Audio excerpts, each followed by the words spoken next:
Good morning, y'all. What's going on? We're back, and of course, it's Wednesday morning, and you certainly know what this means. It means the Wolves suddenly have life. I mean, wow. I'm actually doing a fourth take of this because I just realized how long I was running with this. I'm trying to work on that, so roll with me on this. Y'all have been good with rolling with me so far, so hopefully I can get better on this. But I wanted to talk about this real quick because it's just real funny to me how much certain individuals can turn situations around. And I say that given the fact that, just looking at his numbers in previous games, specifically game one, where, he was actually, and I'm just getting this back up here, my apologies. He actually scored 16 points, was 6 for 20, 2 for 9 from 3, and that was game 1 where they lost by 3. Game 2 they lost by 1 where he was scoring 15 points, 4 for 16, 1 for 5 from 3 with 7 rebounds. Also the same as game 1 actually. And that's actually a bit of consistency that he's showing here regardless one way or another, because game 3 in Dallas, 14 points, 5 of 18 shooting, 0 for 8 from 3. Only he actually does get 11 rebounds here, so I guess a little bit better effort there. However, in their one win that they actually got last night, 25 points, 9 for 13 shooting with 4 or 5 from 3. I want to think that he's not going to get those numbers necessarily again, especially not 3 times in a row within the next 4 games, if it even goes the next 4 games, or the next 3 games, excuse me. He's going to be wishing it were 4 games at some point, but anyway, I just find this really, really wild because, if nothing else, he absolutely needs to be that compliment to Anthony Edwards that's going to get this team over the top, that honestly had me believing they were becoming the front runners to win it this year. And yet, from what we've seen so far, and there's a reason a lot of people were picking Dallas to win this series, which at this point it's looking like it's probably going to be the case, but I'm now of the mindset that my pick isn't in so much danger, because I've highlighted it before.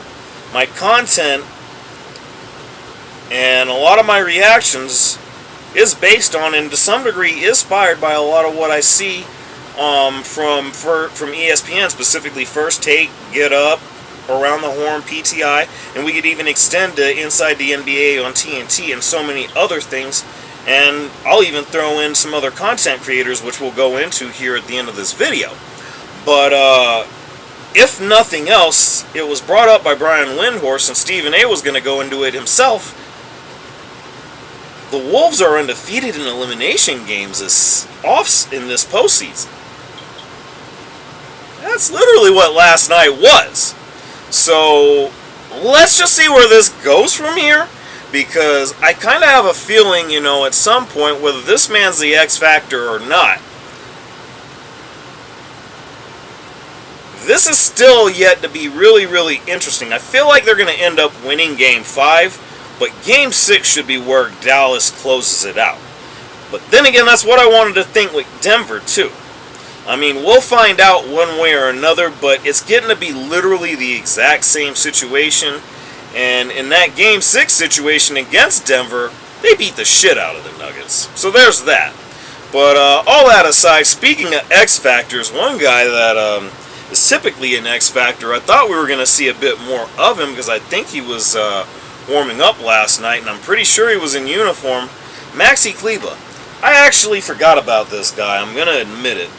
Especially because he had been out with an injury. He hadn't played in the last 25, well now 26 days. I don't know if he played any last night. I didn't notice. I'm actually looking at the box score, and yeah, he, or wait, no, that's the Minnesota box score, excuse me. No, Maxi Kleber, yeah, he is there. He actually played 13 minutes, but only got 2 points. I would like to think as he's getting more back into form, you're going to see him being more of a factor, and I'll talk about that in upcoming videos. But I'd like to think that if there's any reason that the Wolves end up stopping, or the Mavs end up stopping the Wolves' efforts short, he's going to have an awful lot to do with that. And he's going to have to. He's low-key like their Robert Horry, like, he's their utility guy. He does a lot of things that you need. I guess he's their answer to Naz Reid in a lot of ways. And the fact that Dallas has been successful without him says a lot. So, I don't know. Like I said, it's going to be really interesting just with the next couple of games, especially with this dynamic right here. I mean, a lot of people were talking about this, and I mentioned Stephen A. Smith. He was the one saying that the Mavericks might want to thank Anthony Edwards here for what he said about this man Kyrie Irving. Only thing about it is that it was funny because Chris Finch going into the game was talking about the Wolves' strategy against the Mavs for Game 4, and a lot of people were kind of laughing at that. Like, okay, well, if we're hearing about it, guess what? So are the Mavs, and they were. Yet what happened? We got Game 5. So, that being said, I think it's going to be really interesting, especially given that they ended up switching off. It was, I believe, Jaden McDaniels who ended up guarding Kyrie, and of course Ant-Man was on Luka, which that seemed to have worked. I mean, they ended up winning the game. And of course, looking at the numbers now, which I didn't until now, 6 for 18 for Kyrie, 1 for 6 from 3, for 16 points. Luka still had 28, 7 for 21, 4 for 11, but you know, if you're 10 for 12 from the line, you're still going to get numbers that are going to prove to be really, really effective one way or another. But all that being said, there's still something to be said about that strategy. And maybe that's something that continues to carry over. But what I find funny about this is that a lot of people are looking at Dallas as the favorites should and when they move on from the conference finals into the NBA finals. And I'm not saying that they're wrong for that, but the problem that they're looking at it is Boston has a little bit more to them than what Minnesota does in just Holiday, Brown, and Tatum alone. And then you factor in guys like Derek White. I'm trying to think of other guys' names right now, and I'm struggling with that. But obviously, they've got their own X factors, you know. So why are we acting like that's just going to skyrocket them to a definitive win, which that's not going to be the case one way or another. But I guess that is what it is. But I'm going to get right to the highlight of this video, and we're going to transition into something different because I want to say shout out to Bulls Report by Chat Sports, because I actually caught a video that they posted yesterday talking about this, of all things. And of course, I've made it no secret, I am a Bulls fan, although a bit more reluctantly these days than I might have been, I don't know, maybe 10 or so years ago. But this is really interesting for a variety of reasons. There was a projected trade going down where Chris Paul actually goes to the Bulls along with, let me go ahead and make sure that I get this name right, because I'm wanting to make sure I'm as accurate as I can be about this, you know. Very important thing when you're doing this sort of stuff.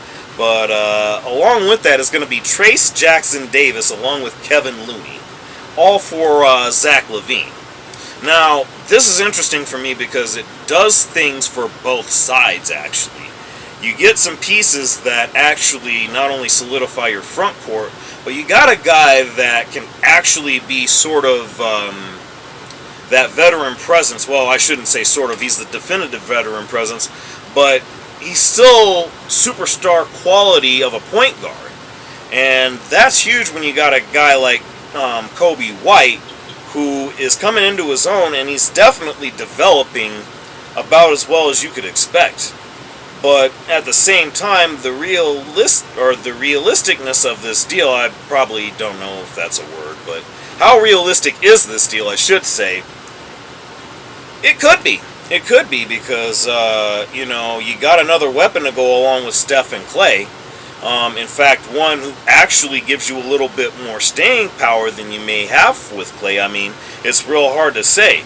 Man suffered some significant injuries in 2 straight off seasons, or I guess 2 years in a row. I'm not real sure. Like, it's within that window. I know that for sure.